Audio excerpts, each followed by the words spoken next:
Before I start this presentation, please be informed that this video essay is not a critique, documentary, or any serious/dependable source of information. This is simply my own idea, understanding, concept, and opinion on the topic on hand.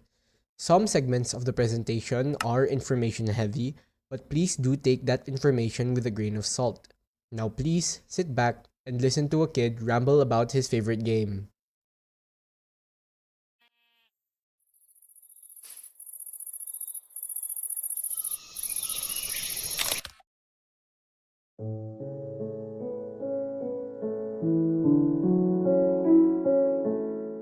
Minecraft is a popular sandbox video game developed by Mojang Studios. Initially created by Marcus Notch Pearson, the game was released in 2011 and has since become one of the best-selling video games of all time. Notch, which the name the Minecraft community commonly refers to him as, was a Swedish software programmer who began working on Minecraft in 2009. He was inspired by games like Dwarf Fortress, Dungeon Keeper, and Infiniminer. During the same year, he also founded the video game development studio Mojang or Mojang Specifications, which would later be known as Mojang or Mojang Studios. In June of 2010, Minecraft entered its alpha stage. Players who bought the game during alpha were promised future updates for free, and in December of that year, Minecraft entered its beta phase. By this time, it had already gathered a significant following, thanks in part to word of mouth and YouTube videos showcasing gameplay. And in 2011, Minecraft was officially released during that year's Minecon, a yearly fan event to celebrate the game. And ever since its initial launch, Minecraft has received a continuous amount of updates and content leading up to the Minecraft we have now. In 2013, the game was announced to be sold for $2.5 billion to Microsoft and was completed in 2014. From 2014 to the current year 2024, the franchise has branched out and created multiple spin-off games such as Minecraft Earth, Minecraft Story Mode, Minecraft Dungeons, and recently Minecraft Legends. Along with games, merchandise, books, clothes, plushies, toys, and other goods, like how recently we just got announced a collaboration with Netflix for a show, probably a movie eventually too, but back to the main game.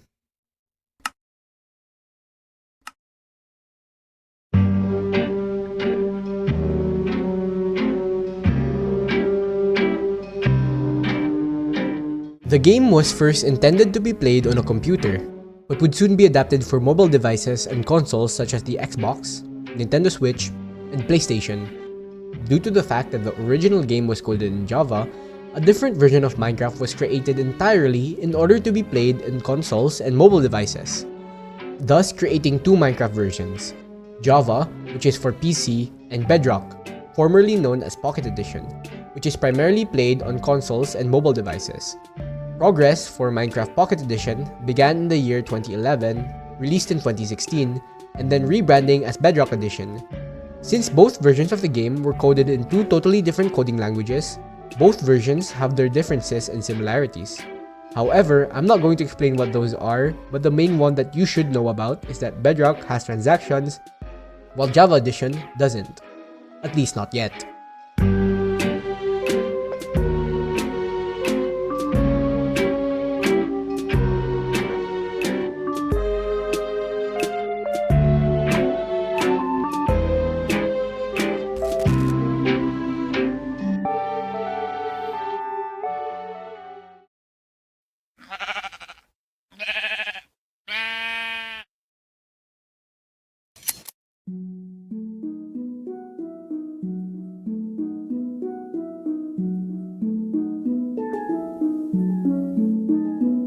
Minecraft's default progression system goes something like this.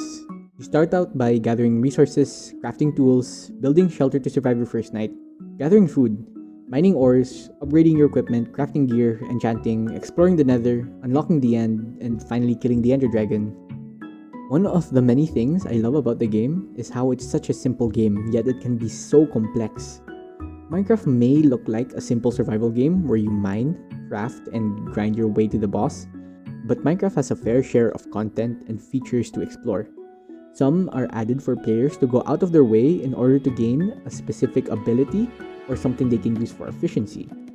Yes, you can speedrun the game and complete the story as quickly as possible. After all, with just the right world seed, you can beat the Ender Dragon without even needing to craft a wooden pickaxe. Or before that, you can take your time, explore the pre-generated structures the game offers, do fishing, complete every achievement, make complex automatic mega farms, or maybe not even beat the Ender Dragon at all. You pick your pace and how you want your adventure to play out. There is at least a mountain of things you can learn and accomplish before or after defeating the Ender Dragon. You can obtain every enchantment, brew every potion, eat every food item, defeat the Wither, but that's only the surface level stuff.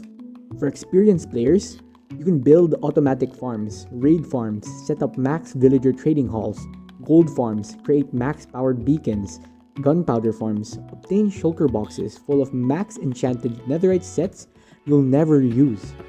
These aspects of Minecraft provide depth and variety to a world of simplicity, ensuring that there's always something new to explore and learn, making the game enjoyable beyond simply speedrunning it.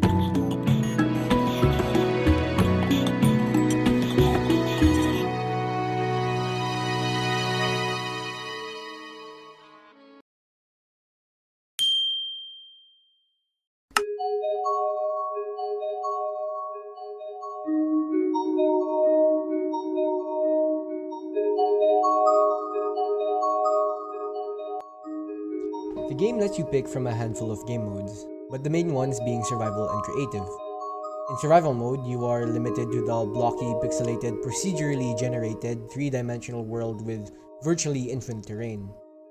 You take apart the world around you and use it to shape whatever your imagination desires, quite literally having the world as your building blocks. Although instead of building, you can use these blocks as materials to craft weapons and tools. Weapons you should use to fight the monsters known as mobs, which usually only spawn at night. Tools you use for gathering more materials for better equipment. The rarer the material you use to craft your equipment, the more efficient, durable, and better they get. Whilst you climb the progression system, you also need to keep an eye at your hunger bar, as it decreases over time like hunger in real life. And just like in real life, in order to replenish it, you must either hunt, gather, or farm for food. I'll dive more into these game mechanics later on.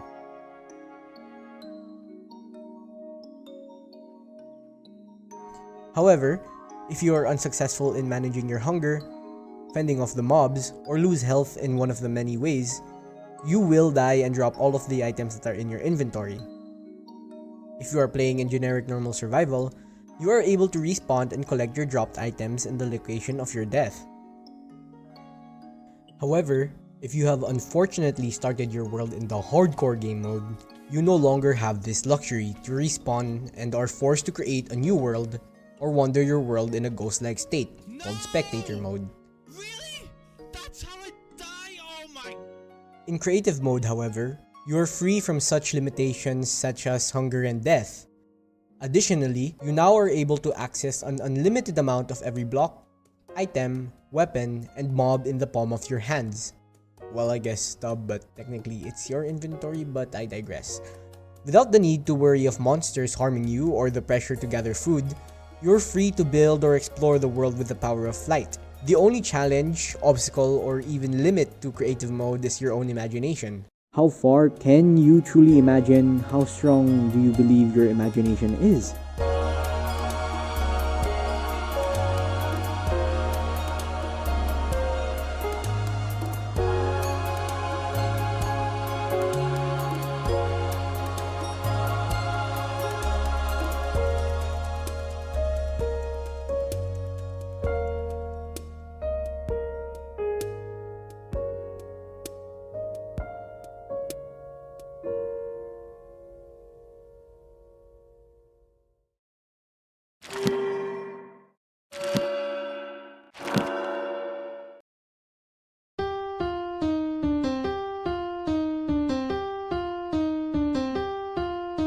In order to give you some perspective on some features, I'd like to explain the beauty of Minecraft's enchanting and brewing system.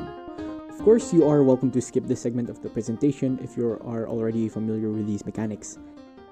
Using a diamond pickaxe to obtain obsidian, you can create an enchanting table with 2 diamonds and a book. Upon right-clicking the block, it will bring up the enchanting table's interface. Placing any weapon, tool, or armor piece in the left slot and 1 to 3 pieces of lapis lazuli in the right will generate 3 enchantment options.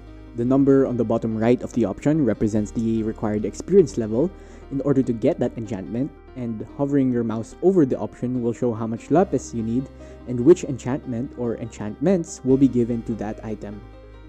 You can increase your experience level by doing various things like killing mobs, mining ores, or by splashing bottles or enchanting, which spawn experience orbs when splashed.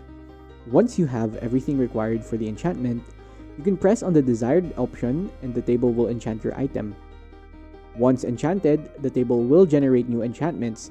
However, once an item is enchanted, you can no longer enchant that item again.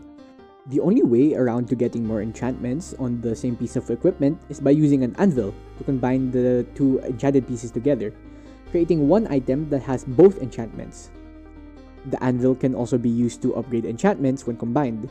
For example, you have 2 diamond swords, both enchanted with Unbreaking 1. Combining the two inside an anvil will give you 1 diamond sword enchanted with Unbreaking 2. This also repairs the item. Do note that if you plan on getting Unbreaking 3, you need 2 diamond swords that each have Unbreaking 2, and that there is a limit to how many enchants you can place on a piece of equipment.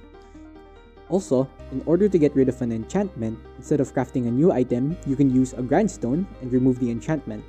However, this will remove all enchantments from that item. And back to the enchanting table. If you aren't already sick of me saying enchantments, well, I have more enchantments to say. The amount of levels required determines the strength of the enchantment given. If you use 8 levels on an enchantment, you might get an enchantment strength of 1 or maybe even 2. However, enchanting your equipment with 30 levels may get you maxed out enchantments like 3 or 5. But with only an enchanting table, the max level of your options will always be less than 8. In order to increase this to 30, which is the max level requirement, you will need to place 15 bookshelves around the 3x3 space of the enchantment table. You can either do it with 1 layer of bookshelves or 2. Different pieces of equipment have their own unique enchantment that can only be enchanted to them. For example, the bow is the only equipment in the game able to receive enchantments such as power and punch. Getting power or punch on a book and trying to combine it with a sword will only result in error. Currently, the game offers 43 different enchantments, including the new enchantments for the mace weapon. The enchantments can be categorized in 4 separate categories: weapon, tool, armor, and general. Weapon enchantments improve attack power or add special effects like fire aspect or looting. Tool enchantments enhance efficiency, durability, and also provide special abilities like Silk Touch. Armor enchants increase protection or provide special benefits like feather falling or respiration. And lastly, general enchantments can be applied to multiple item types like unbreaking or mending. And also, since we're in the topic of enchanting, I also just wanted to mention that when looting structures, especially desert temples, you may come across enchanted books with curses. You may either find one of 2, Curse of Binding and Curse of Vanishing. These may seem pretty useless, but you can still find some uses to them, especially in multiplayer. For example, you can actually enchant a carved pumpkin with Curse of Binding and place it onto your friend when they're AFK. And the only way they can take it off is when they die. For Curse of Vanishing, you can utilize this in player battles. In case you die, instead of dropping your armor and weapons, they will instead just vanish so your opponent can't steal your equipment. But more on multiplayer later.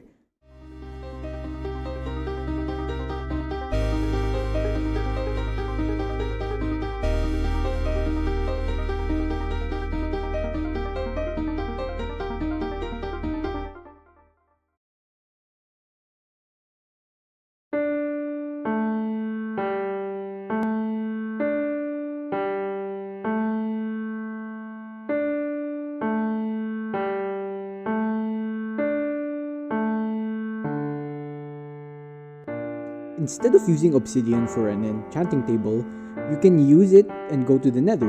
In Minecraft, there are 3 dimensions: the overworld, the nether, and the end. Unlike the overworld, the nether is what I imagine hell would look like if all the monsters from Ultra Kill were suddenly transferred into a block game. Well, why the hell would I want to go there, you may ask? But the Nether is actually really neat. You see, even though it may be filled with filths and malicious faces, the Nether provides exclusive materials and blocks only available there, which can be used for farming. Another thing is that it can be utilized for traveling long distances, due to one block in the Nether being equivalent to 8 blocks in the overworld. For instances, using an elytra with fireworks to travel 10k blocks in the overworld takes about 4 minutes and 45 seconds, or 285 seconds. If we divide the distance with the time to get there, it tells us that we're traveling 35 blocks per second, and if one block is 1 meter in Minecraft, we roughly have an estimate of 35 meters per second. For reference, and this is for the car lovers out there like Mr. Clueless and WonderKid, you can compare the speed of an elytra with a sports car. When accelerating quickly, a sports car can achieve speeds close to 100 kilometers per hour, or 27.78 meters per second. However, it's quite impossible to fly long distances in the Nether, especially with all the ultra kill monsters lurking around. So in order to do this in the Nether, we can actually just glitch into the Nether roof with some ladders and a few ender pearls. Depending on the game's version, we can also just break the bedrock for ease of access. And so, if we utilize Nether travel, we can divide the distance and time by 8. Since again, 1 block in the Nether is equivalent to 8 blocks in the overworld. Due to the 1 to 8 block ratio, traveling the same effective distance requires covering only 1,250 blocks in the Nether. This drastically reduces the time required, which will only take us roughly 35 seconds or a little more than half a minute in the Nether. This method leverages the unique properties of the Nether and simplifies long-distance travel, making it a practical and time-saving strategy for players. You can use Nether travel to get to other bases, farms, or other lands. This is especially useful when playing on a server. Big thanks to my high school science teacher, who also plays Minecraft by the way, isn't that awesome, for helping me out with this topic. Thank you po, Miss Tina, for your time and guidance.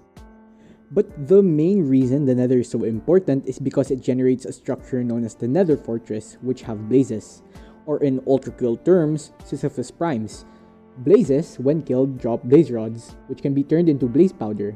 Blaze powder not only serves as the only way to craft ender eyes, which are used for the end portal in accessing the end, but also the only way to fuel brewing stands, which are crafted using 3 pieces of cobblestone and 1 blaze rod.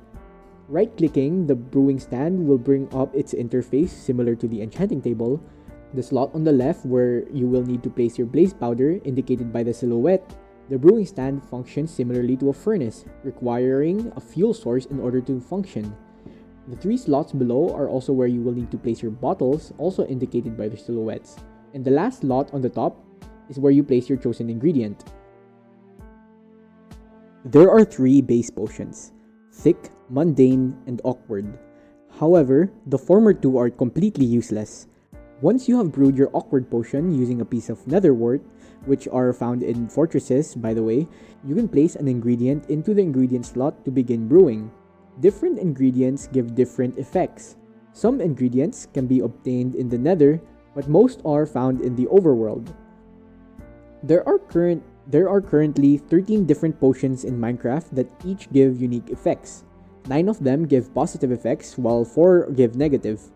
There are also the new potion effects from the new snapshots, but I don't have much information on those. Additionally, potions can be modified 4 different ways. You can increase its potency or strength by using glowstone, and you can increase the duration with redstone. Instead of needing to drink the potion, you can turn it into its splash form by adding gunpowder. Splash potions are really good for PvP by the way. And lastly, using Dragon's Breath, you can turn it into its lingering form that when thrown, creates clouds that give the effect when any entity is within it. Creates cloud effects that give the effect when any entity is within it. Create clouds that give the effect when any entity is within it. Why was that so hard to say? Oh my god. An example of a really useful potion is the weakness potion, specifically its splash form. These are useful in PvP scenarios, however, it's mostly used for curing zombie villagers. You can get a zombie villager either from a 5% chance of a spawn rate in place of a zombie or when a villager is killed by a zombie. However, the chances of infection depend on the difficulty you are playing in. The game has 3 difficulty levels and can be changed: easy, normal, and hard. Easy has a 0% chance, normal has a 50% chance, and hard has 100% chance of infection. If a zombie villager is given the weakness effect and the golden apple, it will begin the curing process, which takes about 3 to 5 minutes. Although it may seem stupid or completely out of this world on why you want to infect some random citizen and cure them after, cured villagers actually provide discounts to items it has on sale or is currently selling. With this, you can get some pretty sweet discounts and deals. However, I won't be going too much into villager trading mechanics, but having a villager trading hall is pretty much overpowered. There are a few ways to make easy emeralds using cured villagers, and you can pick which one you prefer. So if you are starting a playthrough of Minecraft, I recommend you make villager trading halls. They're OP. As I said before, you don't have to learn about all the features to complete the game. However, if you want to, you can learn every mechanic in the game, such as redstone, command blocks, or master the game's combat system. Not to mention all the one-trick pony features Mojang is adding these days, such as the glowing squid, ink sacs, turtle scoots, sniffer eggs, and the new armadillos. Personally, I've never once touched those features, nor do I plan on doing so in the future. But if you are interested, you can go explore those features for yourselves. There's probably a lot more features and mechanics I have not listed here, such as the unique mobs and structures that you can find. And again, Minecraft doesn't tell you that you have to make a wither farm, but you may build one.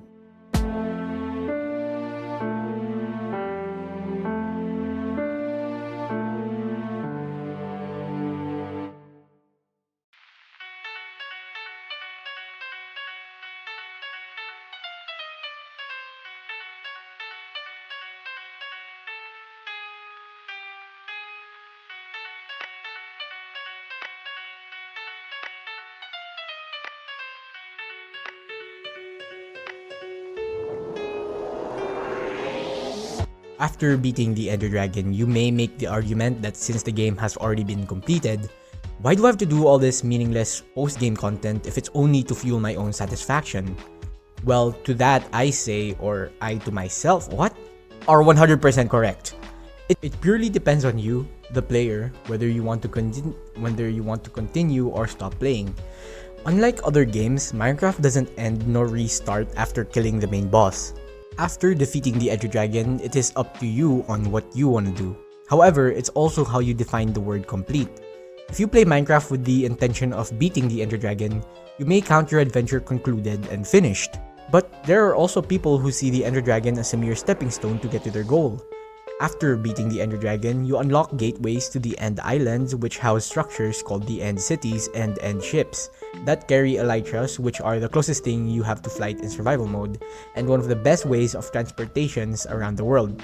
However, these elytras are protected by mobs called shulkers, which drop shulker shells that are used to craft shulker boxes, portable storage containers that are a critical factor to anyone's Minecraft playthrough.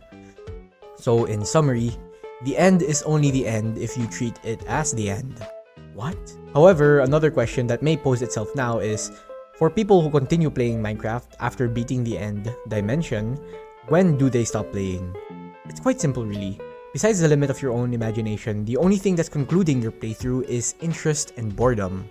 It's no surprise that even with the abundance of things to do and accomplish that Mojang has implemented into the game these past few years, players may still find the game boring after playing it for a certain duration of time, and various factors may influence that length. For instance, you've done pretty much everything there is to do, or you don't feel like doing everything at all, and that's totally understandable. For the average person who isn't very familiar with the game, they may only explore a couple of things before getting bored. That is to say, there are also some instances where people never get bored. Some playthroughs last for weeks, months, and in some cases years.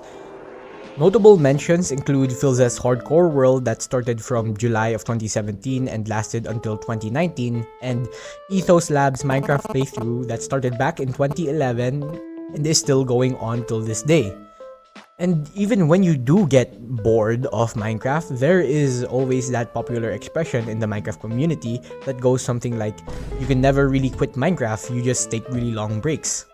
Additionally, there is also the existence of the 2-week Minecraft phase rule, which states that you'll always crave Minecraft periodically. However, it will only last 2 weeks or in some cases a month. That is to say, motivation is critical when it comes to playing Minecraft. And speaking of motivation, in psychology, there are two kinds of motivation: intrinsic and extrinsic. People who are extrinsically motivated only act to gain a reward or to avoid a punishment. For instance, learning a subject in school just to get a good grade is an example of an extrinsically motivated mindset. Whilst on the other hand, people who are intrinsically motivated act even though there is no guaranteed reward or punishment for acting. This type of motivation tends to come from within and is usually for fun. An example of this is playing video games or watching a movie to have fun and entertain yourself. Relating this to Minecraft, we can use these terms to divide the features and the players. Extrinsically motivated players only play the game to complete extrinsic objectives and only use the features they deem useful to achieve said goals. On the other hand, intrinsically motivated players play the game and its variety of intrinsic content, specifically the filler and the new content added. And just so you know, in between the two, there is no correct mindset. In conclusion, since Minecraft doesn't provide a set goal, you play however you like, decide whether you want to partake in extrinsic and intrinsic content, and have the freedom to choose where and when your playthrough stops. If you aren't already satisfied with the base game, also known as vanilla Minecraft, you can also explore the whole new world of modded Minecraft. However, I wish to make a separate video on that because I really want to do a detailed analysis on modded MC. So sadly, I won't be covering that in this video. Sorry. However, even without mods and changing the game's code, vanilla Minecraft is still a powerful tool. You can treat Minecraft like its own engine, using redstone and command blocks as its working substance. There are multiple instances of players using the game to recreate pixel art, animation, computers, musical instruments, insane redstone contraptions, and even other games. What players have also built are nothing to scoff at either. Mega builds, detailed replicas of famous real-world landmarks, and one-to-one recreations of countries and cities. The building aspect of Minecraft is what I find the most insane, to be honest. Giving the correct group of people with spectacular imagination and dedication a game like Minecraft, you get works of art like these. Depending on the size and detail of the build, some builds may only take up a day or few, maybe even a week, and in some rare cases, months, possibly even a year. However, very few players have that sort of willpower. Imagine spending hours on end on a block game when you already have your real life to worry about. But with enough time, dedication, and imagination, crafts of skill comparable to paintings in museums are created. Not only is Minecraft a tool, it's an art form, a medium of self-expression. Minecraft's versatility as a sandbox game makes it an ideal medium for artistic expression, allowing players to bring their imagination to life in a virtual world. And the community's creativity continues to evolve, showcasing the limitless possibilities of Minecraft art. Websites like Planet Earth, Minecraft Forum, and social media platforms host galleries where people can share their creations. These platforms allow for feedback, collaboration, and inspiration. Various online communities and servers host building competitions and challenges, encouraging players to push their creative boundaries. And with the introduction of Minecraft Education Edition, Minecraft is now used in educational settings to teach science as well as art and design principles. Projects can include recreating historical sites, exploring architectural styles, and experimenting with digital art concepts. Aside from Minecraft's potential for art, I also wanted to talk about Minecraft's underrated potential for world building. I just don't think enough people understand how Minecraft offers unparalleled potential for world building. It provides players with a vast procedurally generated sandbox game where creativity knows no bounds. The game's block-based structure and diverse biome serve as a blank canvas, enabling players to construct intricate landscapes, cities, and entire civilizations from scratch. With the freedom to shape terrain, design architecture, and populate worlds with unique lore and narratives, Minecraft becomes a powerful tool for storytelling and immersive experiences. And what's crazy is just I don't see enough people, or I barely see anyone using Minecraft for story building or world building And it just has it, like, for example, D&D campaigns. Imagine a D&D campaign in Minecraft. Like, wouldn't that be all?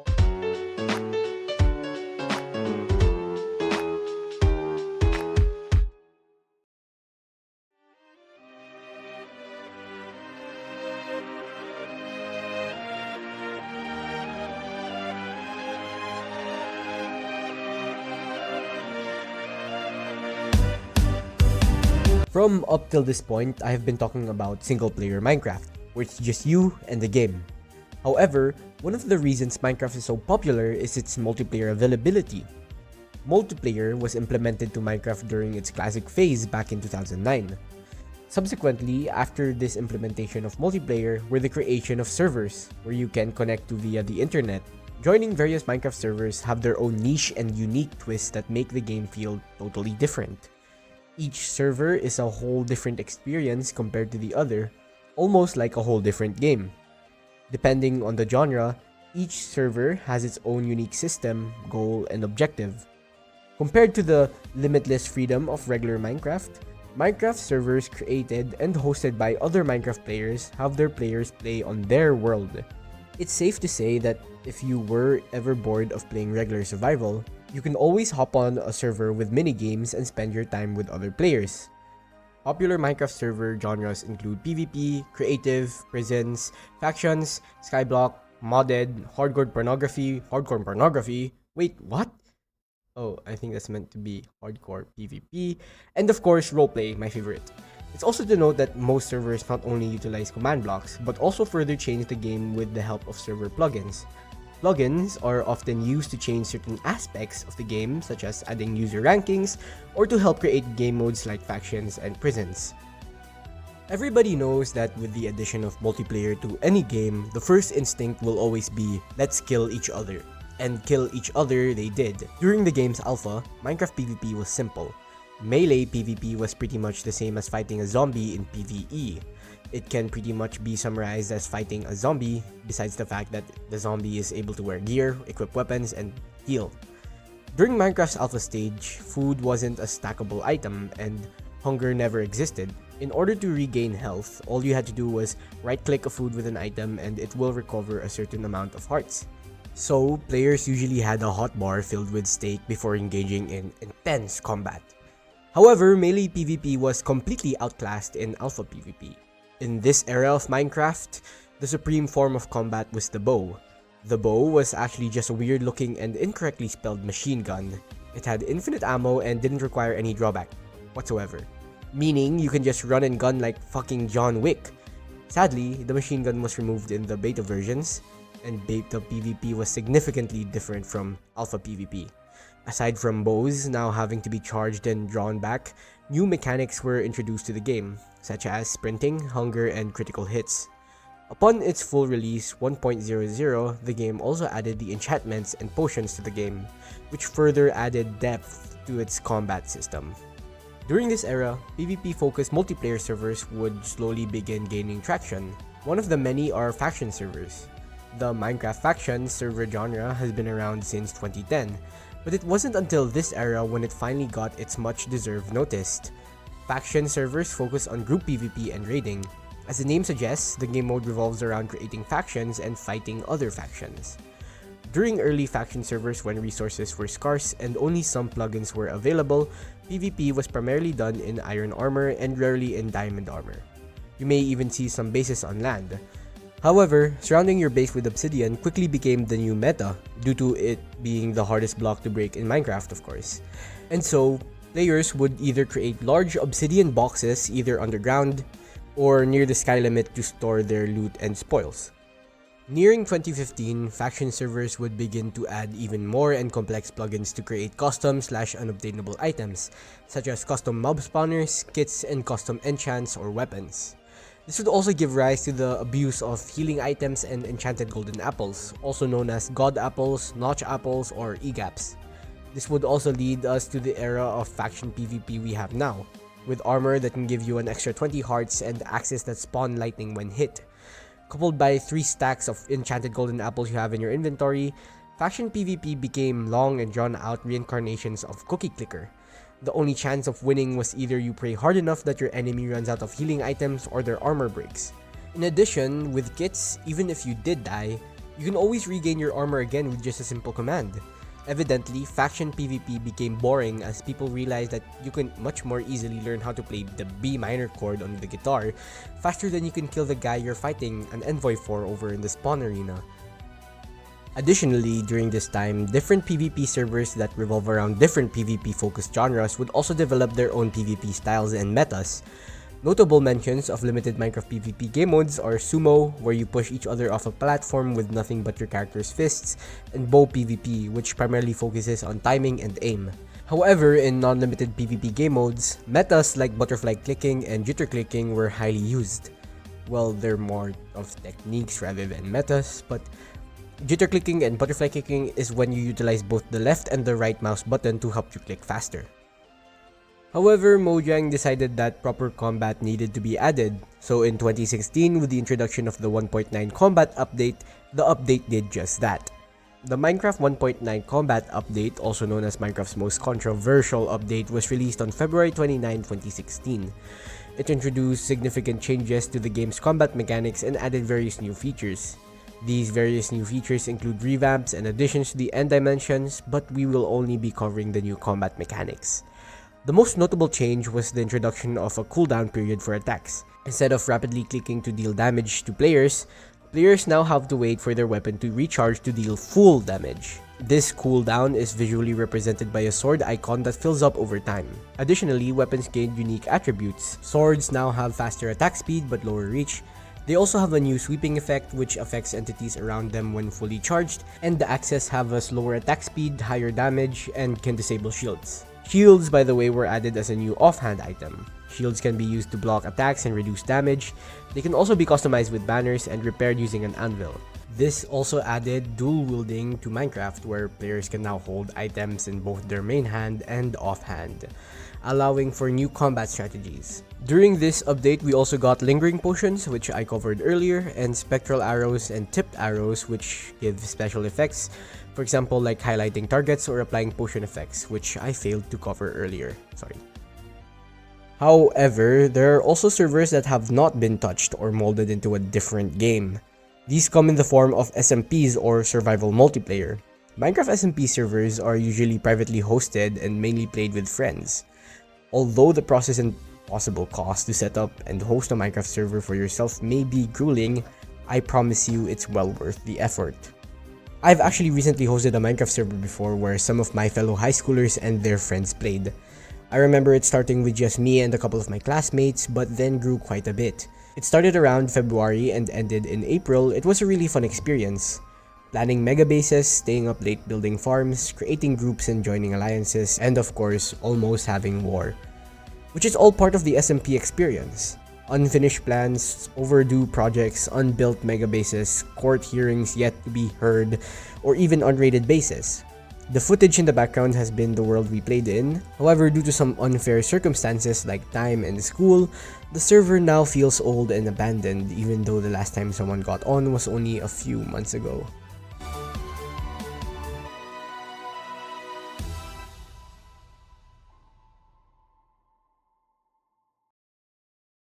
From as far as I can recall, I've been playing Minecraft for at least 8 years. I think I was around 6 or 7 when I first discovered Minecraft. I remember typing M and I in the YouTube search bar of my mom's iPad, and I was probably trying to recall Mighty Morphin Power Rangers since at the time I was a complete Power Ranger enjoyer. I still am though. Alas, instead of finding Power Rangers, I was met with Minecraft instead. Curious on what this visually appealing block game was, my little sausage fingers clicked one video after the other. I was consuming Minecraft content faster than a drug addict can do drugs. Before I knew it, I was already addicted to the game and its content. Stampy Longhead, DanTDM, popular MMOs, Beijing Canadian, Skydas Minecraft, Sunday, etc. Name a YouTube content creator who was making Minecraft content back then, and I can probably tell you their real name, where they live, and what cereal brand they prefer. Let's Plays, Lucky Blocks, Modded Series, Pixelmon, Hunger Games, Roleplays, Watching Like a Hawk, I am the god of viewing. Gaze thy eyes at thee. I don't know how or when, but I managed to get my mom to buy me Minecraft Pocket Edition on her iPad, and it was love at first touch. Moving those pads and playing with those buttons. What? Never mind. I vividly remember playing Minecraft Survival once and putting water beside saplings to help them grow and deleting my worlds after seeing Herobrine. I can even recall the shape of my first survival house. Over the years, my addiction probably hasn't gotten any better, honestly. I love playing Minecraft with a passion, and I can confidently call it my favorite game of all time. If someone pointed a gun at my head and asked me, which game is better, GTA 5 or Red Dead Redemption 2? Choose wisely or die. I have no doubt in my mind I'd say Minecraft before they can even finish saying Red Dead Redemption. Of course, I've fallen in love with other games and franchises over the years, such as Pokemon and Cyberpunk 2077. However, I come back to Minecraft way too many times compared to the two, even if they were combined. I can also confidently say that Minecraft has impacted me as a person. Just like how I've shaped the game to my liking, the game has shaped me too. To anyone watching this video who knows me in real life, you probably see me as a hardworking alcoholic type of person, especially when it comes to school and stuff.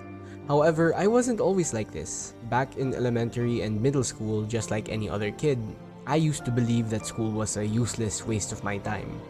The only reason I even came to school was to play and hang out with friends, and any work that was given to me, I'd either half-ass it or not even bother doing it at all. School was hell and home was heaven. At home, I can play my favorite games and watch my favorite shows. Minecraft, of course, being one of the main reasons I hated school. Any second that isn't being spent not playing the game is a sad second. Back then, I was having trouble expressing my creativity.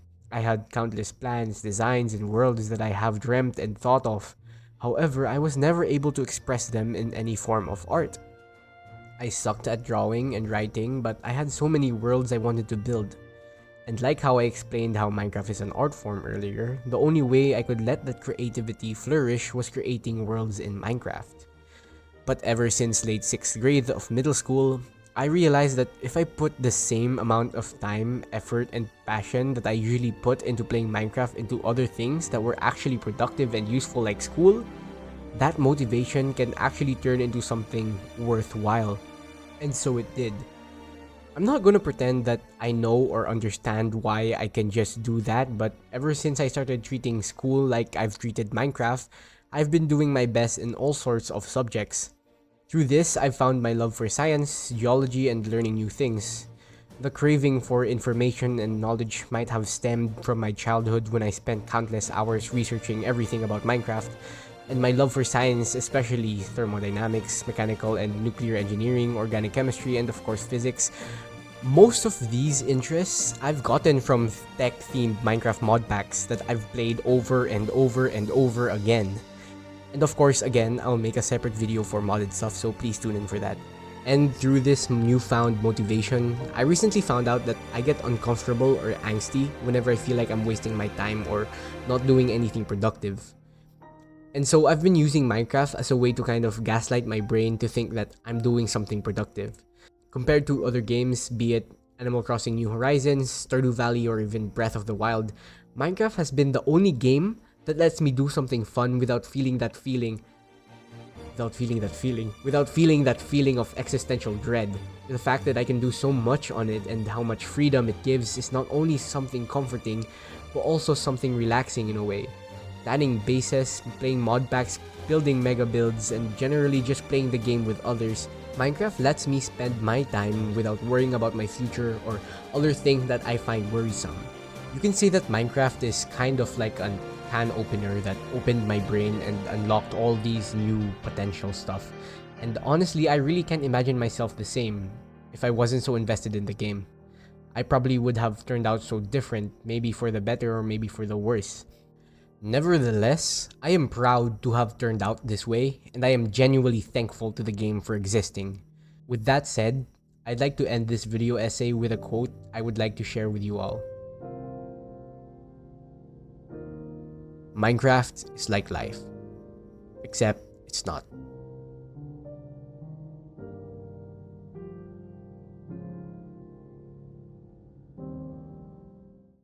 Hello, welcome to the credits. Anyways, I've always wanted to talk about my experience with the game, and I'll probably make a new video in a couple of years to see how much I have developed, so stay subscribed for that. And don't look forward to the modded Minecraft video anytime this month because school just started like a month ago as of recording this, so don't expect too much. I also want to do a video on how fast Steve can go in Minecraft and compare to like real life speeds just for the giggles and ha-has. Probably won't ever get started on it though. Oh yeah, I also wanted to mention that if you notice, some parts are lesser compared to the others because I also wanted to talk about the topics I am more familiar with compared to the topics I am not so familiar with. This happened because I wanted to keep the research for this video a minimum so that I write more about my personality and experience with the game rather than just talking to you about like a bunch of stuff I learned from this website and that website. But if you wanted to learn more about the game, I recommend just scrolling through YouTube. There's like countless wonderful, well-made videos out there explaining the game mechanics and philosophies around it, and definitely history better than me. They can explain it better than me. And as of writing this, it is currently never mind. It's like currently August of 2024. I'd also appreciate any critiques or suggestions on how to improve my essays. Just make sure to consider being mindful, of course. Thank you. Big B out.